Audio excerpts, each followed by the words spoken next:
Kota Padang terletak di pesisir barat Sumatera, menjadikannya lokasi yang strategis untuk beragam aktivitas perdagangan dan interaksi budaya. Wilayahnya berbatasan langsung dengan Samudra Hindia, memberikan akses ke jalur pelayaran internasional yang penting, sementara daratan rendahnya yang subur dan dikelilingi perbukitan menciptakan lingkungan yang ideal untuk pemukiman. Keberadaan sungai-sungai kecil yang bermuara di laut turut mendukung aktivitas ekonomi, seperti pengangkutan hasil bumi dari pedalaman ke pesisir. Sejak masa lalu, kawasan ini menjadi magnet bagi para pedagang dari berbagai penjuru, tidak hanya karena posisinya yang menguntungkan, tetapi juga karena kekayaan alam yang melimpah di sekitarnya. Kombinasi faktor geografis dan kekayaan sumber daya alam ini menjadikan Padang titik pertemuan budaya dan ekonomi yang terus berkembang hingga kini. Penduduk awal yang menghuni kawasan Padang berasal dari kelompok masyarakat yang bergantung pada laut sebagai sumber utama penghidupan. Mereka hidup berdampingan dengan alam, memanfaatkan hasil tangkapan ikan serta biota laut lainnya untuk memenuhi kebutuhan sehari-hari. Permukiman mereka berkembang di sepanjang pesisir, di mana tanah yang subur di sekitar muara sungai memberikan peluang bagi mereka untuk bercocok tanam dalam skala kecil sebagai penunjang hidup. Teluk Bayur, dengan perairannya yang tenang dan terlindung, menjadi tempat ideal untuk berlabuhnya perahu-perahu tradisional yang digunakan dalam aktivitas melaut. Keberadaan mereka tidak hanya terbatas pada eksploitasi sumber daya laut, tetapi juga menciptakan pola hidup yang selaras dengan siklus alam, menjadikan wilayah ini sebagai salah satu titik awal kehidupan masyarakat pesisir yang dinamis dan berkelanjutan. Dalam perkembangan sejarahnya, Padang menjadi bagian penting dari kawasan rantau Minangkabau, wilayah yang dikenal sebagai tempat berkembangnya budaya yang kaya dan unik. Tradisi merantau, yang mendorong masyarakat Minangkabau untuk meninggalkan kampung halaman demi mencari pengalaman, ilmu, atau penghidupan di tempat lain, membawa dampak signifikan pada dinamika sosial dan ekonomi Padang. Di sisi lain, sistem adat matrilineal yang khas membuat peran perempuan sangat penting dalam struktur sosial, di mana garis keturunan dan hak atas tanah diwariskan melalui jalur ibu. Penduduk yang bermigrasi kepada membawa serta nilai-nilai adat ini, sehingga memperkaya identitas kota dengan tradisi yang tetap dijaga hingga kini. Pengaruh budaya Minangkabau juga tercermin dalam tata kehidupan masyarakat, seperti dalam seni, kuliner, hingga cara bermusyawarah yang mengutamakan mufakat, menjadikan Padang sebagai cerminan keunikan budaya yang berakar kuat. Pada abad ke-13, Padang mulai dikenal sebagai salah satu titik persinggahan strategis bagi para pedagang dari berbagai wilayah Nusantara. Pedagang-pedagang dari Aceh membawa hasil bumi seperti lada dan kain tenun, yang kala itu menjadi komoditas berharga di pasar-pasar pesisir. Sementara itu, pedagang dari Jawa dikenal membawa kerajinan tangan, garam, dan beragam produk olahan hasil pertanian. Mereka menggunakan perahu tradisional untuk mengarungi lautan, memanfaatkan angin musim sebagai pemandu perjalanan mereka ke barat Sumatera. Kehadiran pedagang ini tidak hanya memperkenalkan barang dagangan baru, tetapi juga menandai awal terbentuknya jaringan perdagangan yang lebih luas di kawasan Padang. Interaksi yang terjadi tidak hanya bersifat ekonomi, tetapi juga membuka jalan bagi pertukaran budaya yang signifikan. Pedagang dari Palembang, misalnya, membawa serta pengaruh Islam yang secara perlahan mulai dikenal oleh masyarakat setempat. Selain itu, kebiasaan berdagang dengan cara barter menciptakan hubungan yang erat antara masyarakat lokal dan pendatang. Beragam produk lokal seperti ikan kering, rotan, dan hasil hutan dari pedalaman Sumatera mulai diperdagangkan ke daerah lain. Proses ini tidak hanya menggerakkan roda perekonomian di Padang, tetapi juga memperkaya budaya lokal dengan ide-ide baru dari berbagai daerah yang singgah di pesisirnya. Lambat laun, kota ini berkembang menjadi pusat aktivitas perdagangan yang ramai, mencerminkan peranannya sebagai penghubung penting dalam jalur perdagangan Nusantara. Asal-usul nama, Padang, hingga kini masih menjadi topik menarik dengan berbagai versi yang berkembang dalam sejarah dan tradisi masyarakat. Salah satu versi yang banyak diterima menyebutkan bahwa nama, Padang, berasal dari kata yang merujuk pada daratan yang luas. Hal ini berkaitan dengan topografi wilayah Padang yang memiliki hamparan tanah datar yang membentang di antara perbukitan rendah. Dataran luas ini dianggap sebagai anugerah, karena memberikan ruang untuk bercocok tanam dan membangun permukiman bagi masyarakat awal. Dalam pandangan ini, Padang melambangkan kesuburan dan potensi, menjadikannya nama yang relevan dengan karakter geografis wilayah tersebut. Versi lain menghubungkan nama Padang dengan Bukit Gunung Padang, sebuah bukit yang terletak di selatan kota. Bukit ini dianggap memiliki nilai strategis pada masa lalu, terutama oleh VOC yang membangun benteng di sekitarnya untuk mengamankan jalur perdagangan. Gunung Padang juga memiliki tempat penting dalam legenda setempat, sering dikaitkan dengan berbagai kisah yang mencerminkan keagungan dan kekuatan alam. Penduduk lokal melihat bukit ini sebagai penanda geografis yang mencolok, sehingga nama Padang mulai digunakan untuk merujuk pada wilayah yang berkembang di sekitarnya. Sementara itu, versi ketiga yang lebih bernuansa cerita rakyat menyebutkan bahwa nama Padang berasal dari penemuan sebuah pedang oleh para perantau Minangkabau yang pertama kali tiba di kawasan ini. Konon, pedang tersebut dianggap sebagai pertanda keberuntungan dan menjadi simbol pelindung bagi komunitas yang baru menetap di sana. Kisah ini mencerminkan nilai historis dan spiritual yang ditanamkan oleh masyarakat dalam nama kota mereka. Ketiga versi ini, meskipun berbeda, menggambarkan bagaimana nama Padang memiliki makna mendalam yang berakar dari geografis, sejarah, dan mitos lokal, yang semuanya membentuk identitas kota ini hingga kini. Pada abad ke-15, Kesultanan Aceh mulai memperluas pengaruhnya ke wilayah pesisir barat Sumatera, termasuk Padang. Posisi strategis Padang di tepi Samudra Hindia menjadikannya pintu gerbang penting dalam jaringan perdagangan internasional yang dikuasai Aceh.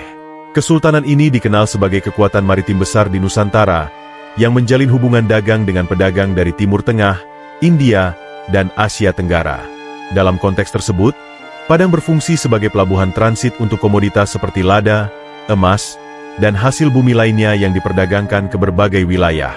Pengaruh Aceh tidak hanya terbatas pada ekonomi, tetapi juga memperkenalkan tata kelola administratif serta memperkuat penyebaran agama Islam di wilayah tersebut. Selain menjadi bagian dari kekuatan ekonomi Aceh, Padang juga mengalami perkembangan budaya yang signifikan di bawah pengaruh kesultanan ini. Pedagang dan ulama yang datang melalui jaringan perdagangan membawa berbagai pengaruh baru, termasuk teknologi navigasi, seni, serta tradisi keislaman yang semakin mengakar di masyarakat setempat. Dengan perlindungan Kesultanan Aceh, Padang berkembang menjadi pusat ekonomi yang ramai, tempat bertemunya berbagai kelompok etnis dan budaya. Keberadaan ini menciptakan dinamika sosial yang unik, di mana penduduk setempat belajar beradaptasi dengan kebutuhan pasar yang terus berkembang. Masa di bawah pengaruh Aceh menjadi salah satu periode penting dalam sejarah Padang, yang membantu membentuk fondasi perannya sebagai kota dagang yang strategis. Pada tahun 1663, VOC berhasil merebut kendali atas Padang dari Kesultanan Aceh, menandai awal penguasaan kolonial Belanda di wilayah tersebut. Keberhasilan ini bukan hanya hasil dari kekuatan militer, tetapi juga strategi diplomasi yang memanfaatkan konflik internal di Kesultanan Aceh. Setelah menguasai Padang, VOC menyadari pentingnya kota ini sebagai pusat perdagangan yang menghubungkan pedalaman Minangkabau dengan dunia luar. Mereka segera mendirikan benteng di kawasan strategis Gunung Padang untuk memastikan kendali penuh atas jalur perdagangan utama.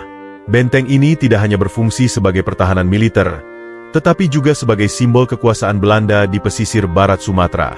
Dengan keberadaan benteng ini, VOC memonopoli perdagangan komoditas utama seperti emas, lada, dan hasil bumi lainnya dari wilayah Minangkabau.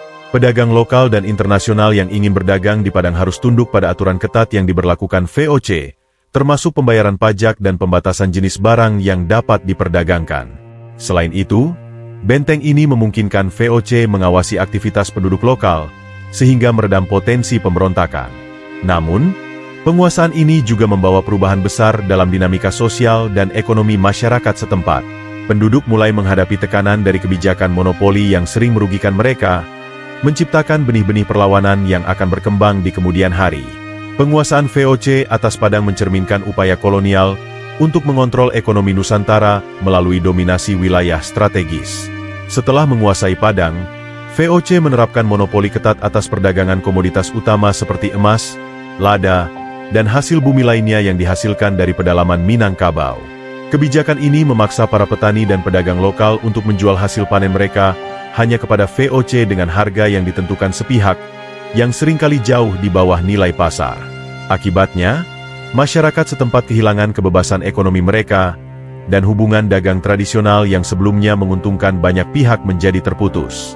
Situasi ini menciptakan kesenjangan yang semakin dalam antara pihak kolonial dan penduduk asli, memunculkan ketidakpuasan yang meluas di kalangan masyarakat lokal, termasuk para pemimpin adat dan pedagang kecil.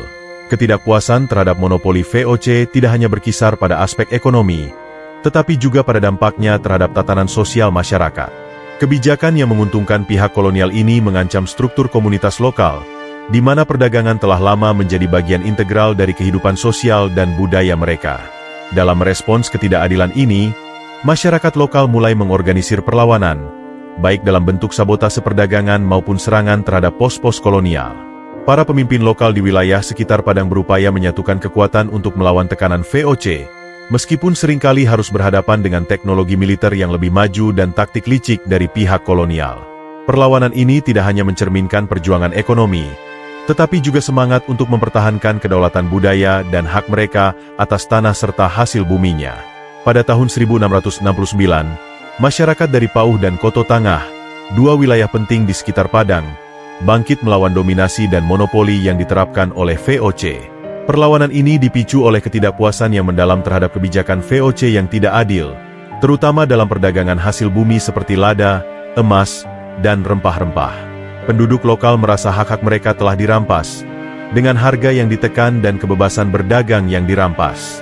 Dalam aksi heroik ini, masyarakat bersatu, mengandalkan kekuatan kolektif mereka untuk menyerang pos-pos perdagangan VOC dan menghalangi pengangkutan hasil bumi menuju pelabuhan.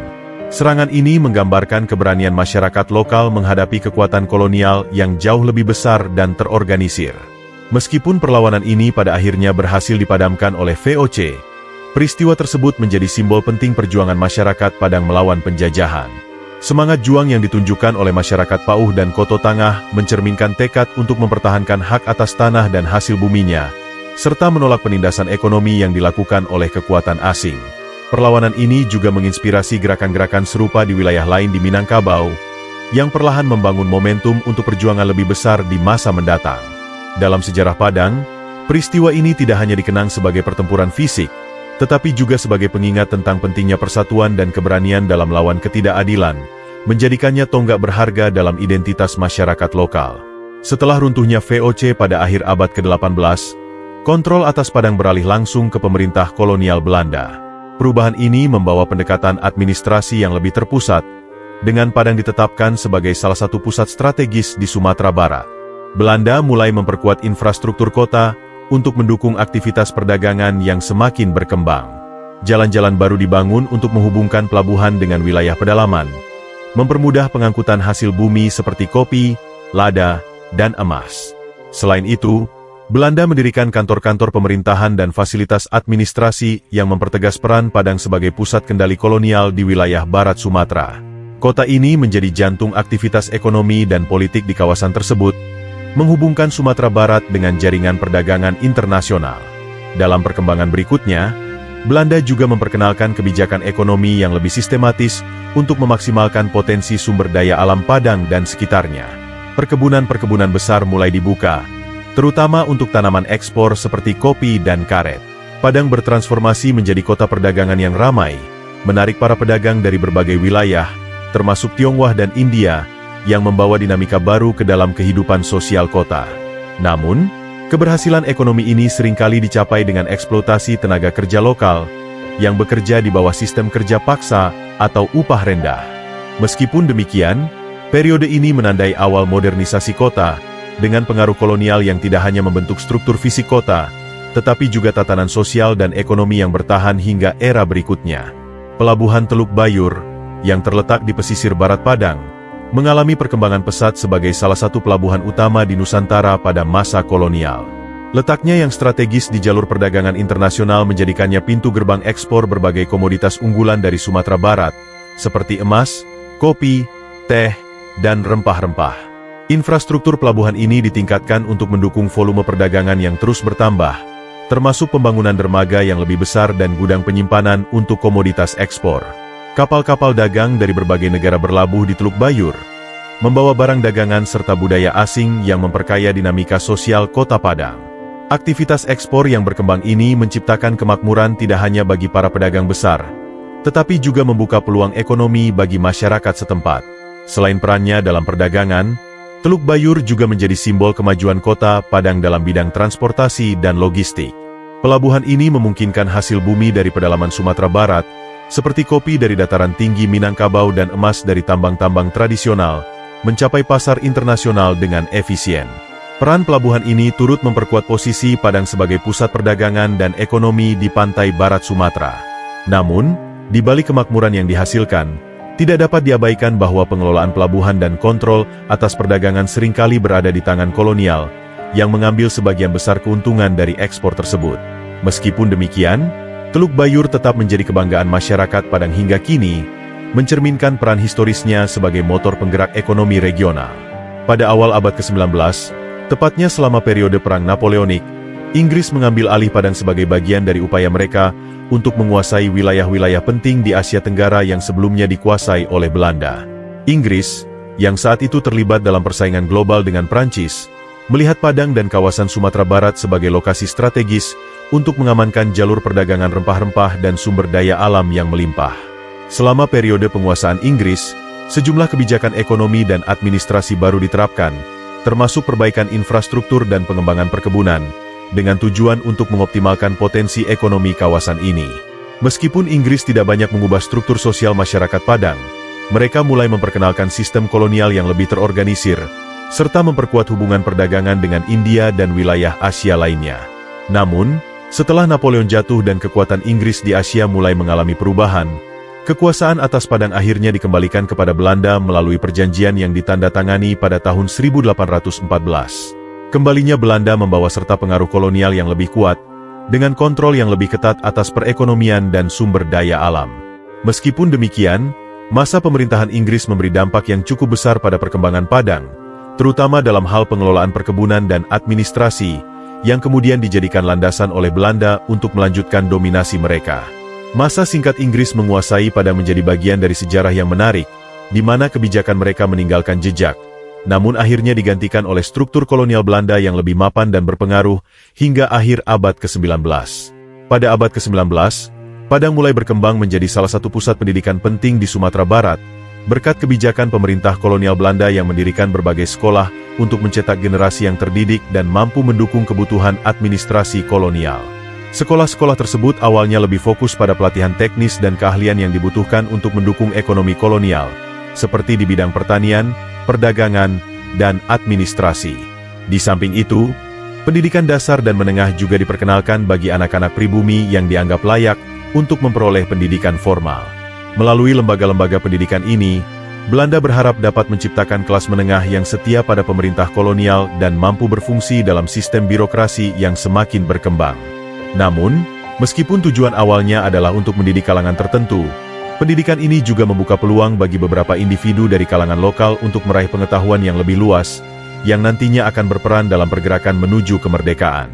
Seiring berjalannya waktu, pendidikan di Padang berkembang lebih jauh, dengan adanya lembaga pendidikan tinggi yang mulai muncul pada awal abad ke-20. Perguruan tinggi dan sekolah-sekolah tinggi di Padang mulai menawarkan berbagai disiplin ilmu, mulai dari ilmu pengetahuan alam hingga sastra dan hukum, yang semakin memperkaya kualitas pendidikan di Sumatera Barat. Banyak pelajar dari daerah-daerah sekitar datang ke Padang untuk mengejar pendidikan yang lebih tinggi, menjadikan kota ini sebagai pusat intelektual di kawasan tersebut. Selain itu, pendidikan yang diberikan di Padang juga turut memengaruhi kehidupan sosial dan budaya masyarakat Minangkabau, dengan menumbuhkan rasa kebanggaan terhadap pencapaian intelektual. Meskipun masih dibatasi oleh kebijakan kolonial yang memisahkan antara golongan pribumi dan golongan Eropa, Padang tetap menjadi simbol kemajuan pendidikan di Sumatera Barat, yang kelak memainkan peran penting dalam perkembangan sosial politik Indonesia. Wilayah Padang, khususnya daerah pedalaman Minangkabau, mengalami dampak besar dari Perang Padri yang berlangsung antara 1821 hingga 1837. Konflik ini muncul akibat ketegangan antara kaum adat yang menginginkan agar tradisi lokal tetap dipertahankan dan kaum Padri yang berusaha menegakkan ajaran agama Islam yang lebih ketat. Kaum Padri yang dipimpin oleh ulama-ulama radikal berusaha untuk membersihkan praktik-praktik yang dianggap menyimpang dari ajaran Islam yang murni, sementara kaum adat yang lebih menghargai kebudayaan lokal merasa terancam oleh perubahan tersebut. Perang ini menyebabkan perpecahan internal yang cukup lama, karena baik kaum adat maupun Padri memiliki pengaruh besar dalam kehidupan sosial dan budaya masyarakat Minangkabau. Meski demikian, meskipun mereka terpecah dalam perjuangan ideologi, konflik ini juga memperburuk kondisi ekonomi dan sosial di Padang, dengan adanya pertempuran yang menyebabkan kerugian besar bagi kedua belah pihak. Akhirnya, pada masa-masa terakhir perang, baik kaum adat maupun Padri menyadari bahwa ancaman yang lebih besar datang dari Belanda, yang semakin menguatkan pengaruh kolonialnya di Sumatera Barat. Dalam situasi yang penuh tekanan, kedua kelompok ini mulai merapatkan barisan dan bersatu melawan Belanda, yang telah memanfaatkan perpecahan mereka untuk memperkuat kendali atas wilayah tersebut.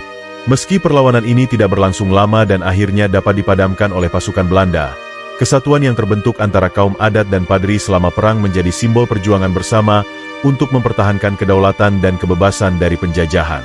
Perang Padri meninggalkan dampak jangka panjang, baik dari segi sosial, politik, maupun budaya, yang turut membentuk identitas Padang sebagai wilayah yang terus berjuang melawan penindasan asing.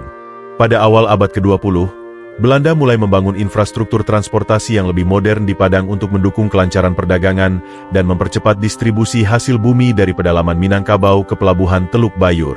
Pembangunan jalur kereta api yang menghubungkan daerah-daerah penghasil komoditas dengan pusat perdagangan di pesisir menjadi salah satu langkah strategis yang sangat penting bagi pengembangan ekonomi wilayah ini. Kereta api mempermudah pengangkutan barang seperti kopi, karet, teh, dan hasil bumi lainnya yang sebelumnya membutuhkan waktu lama dan tenaga manusia untuk diangkut melalui jalur darat yang sulit dilalui. Dengan adanya kereta api, proses pengiriman menjadi lebih efisien, sehingga meningkatkan volume ekspor dan memperkuat posisi Padang sebagai pusat perdagangan utama di Sumatera Barat. Pembangunan ini juga mengubah struktur sosial masyarakat, di mana mobilitas barang dan orang menjadi lebih cepat dan efisien. Selain dampak ekonominya, pembangunan jalur kereta api ini juga membawa perubahan dalam pola hidup masyarakat Padang. Sebelumnya, sebagian besar kegiatan ekonomi dan sosial masih bergantung pada jalur laut dan jalan setapak yang terbatas. Namun, dengan hadirnya kereta api, kota Padang semakin terhubung dengan kota-kota lain di Sumatera dan wilayah Jawa, membuka peluang baru bagi perdagangan serta mobilitas penduduk. Perubahan ini mendatangkan banyak pendatang dari luar yang mencari peluang ekonomi di kota yang semakin berkembang. Sementara masyarakat lokal mulai terbiasa dengan sistem transportasi baru yang membawa mereka lebih dekat dengan perkembangan nasional dan internasional. Keberadaan kereta api, selain memudahkan distribusi barang, juga mempercepat urbanisasi, mengubah Padang menjadi kota yang lebih modern dan terintegrasi dalam sistem ekonomi kolonial yang lebih luas. Selama Perang Dunia II, Padang, seperti banyak wilayah lainnya di Indonesia, jatuh ke tangan Jepang setelah invasi mereka ke Hindia Belanda pada tahun 1942. Pendudukan Jepang membawa perubahan besar dalam kehidupan masyarakat Padang, yang sebelumnya berada di bawah pengaruh Belanda. Masyarakat menghadapi penderitaan yang cukup berat, terutama akibat kebijakan kerja paksa yang diterapkan oleh tentara Jepang. Banyak pria muda dari Padang dan sekitarnya yang dipaksa untuk bekerja di proyek-proyek militer Jepang, seperti pembangunan infrastruktur dan jaringan pertahanan. Selain itu, kelangkaan bahan makanan akibat perang memperburuk kondisi kehidupan sehari-hari, sementara penduduk dipaksa untuk mengumpulkan bahan makanan yang sangat terbatas untuk kebutuhan tentara Jepang. Masyarakat lokal juga mengalami pembatasan dalam kebebasan beraktivitas dan berorganisasi, dengan pihak penjajah yang mengontrol hampir seluruh aspek kehidupan. Namun, meskipun penderitaan dan penindasan yang dialami oleh masyarakat Padang di bawah pendudukan Jepang, semangat perjuangan untuk kemerdekaan Indonesia tetap hidup dan tumbuh. Pada masa ini, kelompok-kelompok perlawanan, baik yang terorganisir maupun yang tidak, mulai muncul di berbagai wilayah, termasuk Padang. Para pemuda dan intelektual setempat yang terinspirasi oleh semangat nasionalisme dan kemerdekaan berusaha menyebarkan ide-ide tentang kebebasan dan merdeka dari penjajahan. Beberapa organisasi pergerakan nasional di Padang, meskipun terbatas, memainkan peran dalam membangkitkan kesadaran tentang kemerdekaan, mempersiapkan gerakan bawah tanah untuk melawan Jepang dan akhirnya untuk mengusir Belanda setelah Jepang menyerah pada tahun 1945. Selama masa sulit ini, meskipun Jepang berusaha memadamkan perlawanan, semangat untuk meraih kemerdekaan tidak pernah padam dan terus menyala di hati masyarakat Padang. Setelah Indonesia merdeka pada tahun 1945, Padang menjadi salah satu pusat perjuangan penting dalam mempertahankan kemerdekaan dari upaya Belanda untuk kembali menguasai Indonesia. Belanda, yang tidak mengakui kemerdekaan Indonesia, berusaha kembali untuk mengendalikan wilayah-wilayah yang dulu menjadi jajahannya, termasuk Sumatera. Pada masa revolusi fisik, yang berlangsung antara 1945 hingga 1949, Padang menjadi medan pertempuran sengit antara pasukan Indonesia dan tentara Belanda. Di kota ini, berbagai kelompok pejuang kemerdekaan, baik dari militer maupun organisasi massa, berjuang dengan gigih untuk mempertahankan kemerdekaan yang baru saja diproklamasikan. Aksi perlawanan yang dilakukan oleh masyarakat Padang dan pejuang kemerdekaan lainnya turut melibatkan taktik gerilya dan pengorganisasian perlawanan yang terkoordinasi, meskipun mereka memiliki keterbatasan dalam hal persenjataan dan sumber daya. Padang, yang berada di bawah ancaman agresi Belanda, menjadi simbol perlawanan rakyat Indonesia. Banyak pemuda dan kelompok militer yang dipimpin oleh pemimpin lokal seperti Ahmad Hussein, yang dikenal sebagai salah satu tokoh penting dalam perjuangan kemerdekaan di Sumatera Barat. Mereka tidak hanya bertempur di medan perang, tetapi juga berupaya menggalang dukungan dari masyarakat sipil untuk melawan penjajah. Selain pertempuran fisik, para pejuang kemerdekaan juga menggunakan taktik diplomasi untuk mendapatkan pengakuan internasional atas kemerdekaan Indonesia. Meskipun akhirnya Belanda kembali menguasai sebagian wilayah Indonesia, perlawanan yang dilakukan oleh masyarakat Padang menjadi bukti kuat dari semangat juang dan kecintaan terhadap kemerdekaan. Kota ini pun tercatat dalam sejarah sebagai salah satu pusat yang memiliki peran vital dalam mempertahankan kemerdekaan Indonesia selama masa revolusi fisik.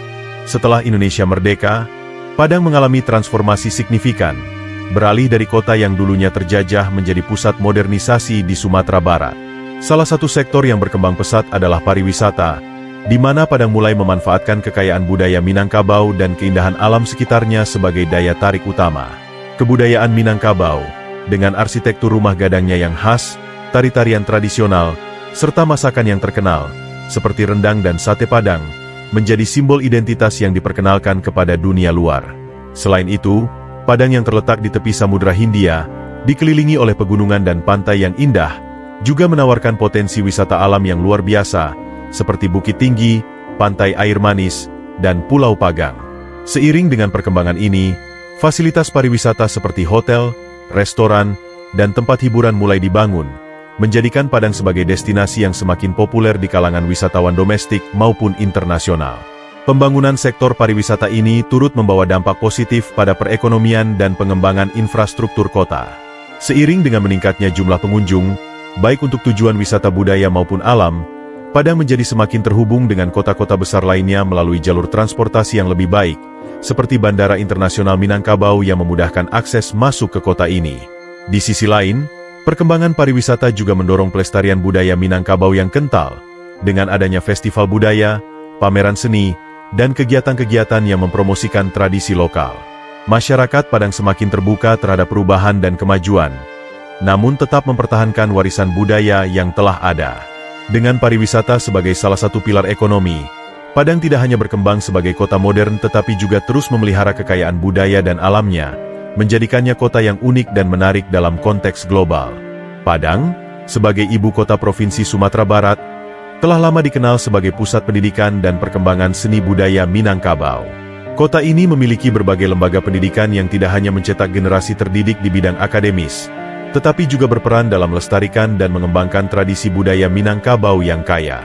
Universitas Andalas, sebagai universitas tertua di Sumatera, menjadi salah satu contoh penting dalam menyediakan pendidikan tinggi yang berfokus pada berbagai disiplin ilmu, sementara sekolah-sekolah menengah dan rendah di kota ini juga turut mengajarkan nilai-nilai budaya lokal. Selain itu, Padang juga menjadi tempat berkembangnya sastra Minangkabau yang kaya, dengan karya-karya sastra tradisional dan modern yang seringkali menggambarkan kehidupan masyarakat Minangkabau serta filosofi yang mereka pegang. Kegiatan budaya ini mencerminkan bagaimana Padang tidak hanya menjadi kota pendidikan, tetapi juga sebagai pusat pelestarian nilai-nilai dan kebudayaan Minangkabau yang tetap hidup hingga sekarang. Seni tradisional Minangkabau juga sangat berkembang di Padang, dengan berbagai bentuk ekspresi seni yang terus diajarkan dan dipentaskan. Salah satu bentuk seni yang paling terkenal adalah randai, sebuah seni pertunjukan teater yang menggabungkan cerita, tari, dan musik. Randai, yang biasanya menceritakan kisah-kisah heroik dan moral, sering dipentaskan dalam berbagai acara budaya, baik di tingkat lokal maupun nasional.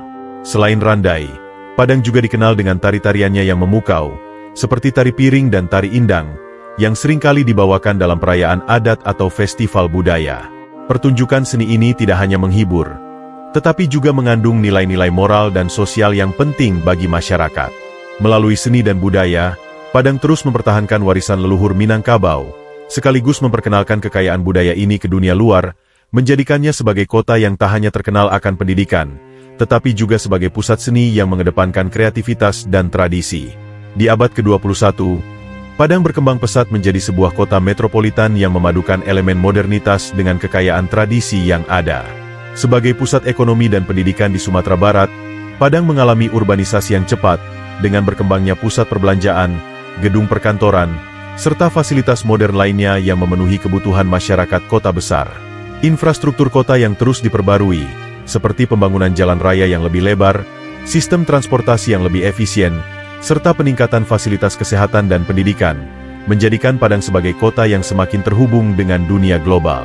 Meski demikian, Padang tetap menjaga keseimbangan antara kemajuan dan warisan budaya. Banyak bangunan tua yang mencerminkan gaya arsitektur kolonial Belanda yang dipertahankan, serta pelestarian kawasan-kawasan adat yang menjadi jantung budaya Minangkabau. Kehidupan modern di Padang berjalan beriringan dengan tradisi yang dijaga oleh masyarakatnya, menjadikan kota ini contoh sempurna dari sebuah kota yang berkembang tanpa melupakan akar sejarahnya. Kehidupan sosial di Padang juga mencerminkan harmoni antara modernitas dan tradisi. Meskipun banyak generasi muda yang tumbuh dalam era digital dan globalisasi, mereka tetap mempertahankan ikatan kuat dengan nilai-nilai budaya Minangkabau, seperti adat pernikahan, acara adat, dan festival budaya yang rutin diselenggarakan. Padang tidak hanya dikenal sebagai kota besar yang maju, tetapi juga sebagai kota yang menghargai dan melestarikan tradisi lokal, seperti dalam seni pertunjukan, kuliner khas, dan kebiasaan sosial yang khas. Selain itu, kemajuan Padang juga membawa dampak positif pada sektor pariwisata, dengan banyaknya wisatawan yang datang untuk menikmati keindahan alam serta kekayaan budaya yang dimilikinya. Dengan kombinasi unik antara keindahan alam, kemajuan infrastruktur, serta tradisi yang terjaga dengan baik, Padang terus berkembang menjadi kota metropolitan yang memikat, yang mampu menawarkan pengalaman hidup yang seimbang antara kemodernan dan akar budaya yang mendalam.